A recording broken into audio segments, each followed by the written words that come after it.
আমি চলে এসেছি তোমাদের কাছে একটা অন্নপ্রাশন বাড়ির খাবার দাবার নিয়ে। প্রথমে তো স্যালাড দিয়েই দিল, পেঁয়াজ তো বেছে বেছে আমি বেশি করে স্যালাড নিয়েছি। তারপর কেচাপ, আর তারপর একটু লেবু নিয়ে নিলাম স্যালাডের ওপর। আর তারপর দিয়ে গেল গরম গরম ফিশ ফ্রাই। ওফ, যা খেতে ছিল কি আর বলবো তোমাদের। আর তারপর গরম গরম আলু ভাজা, আর দেন দিয়ে গেল সাদা ভাত। আর তারপর দিয়ে দিল শুক্তো, ডাঁটা, করলা, কাঁচকলা মিশিয়ে, কি আর বলবো। তারপর দিয়ে দিল মুগের ডাল, তার সাথে মিক্স ছিল একটু সবজি। ওটা দিয়ে লেবু দিয়ে খেয়ে তারপর দিয়ে দিল জাফরানি পোলাও।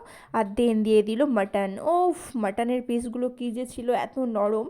আর তারপর দেখবে আমার সেই বাইটটা, একটু স্যালাড, একটু মাটন আর একটু পোলাও। উফ, কী যে টেস্ট ছিল। আর তারপর দিল চাটনি আর পাঁপড়। পাঁপড় দিয়ে চাটনি খেতে কে না ভালোবাসে। আর তারপর দিয়ে দিল পায়েস, মিষ্টি, রাজভোগ। উফ, কি আর বলবো, যা খাওয়া দাওয়া ছিল ওই দিন।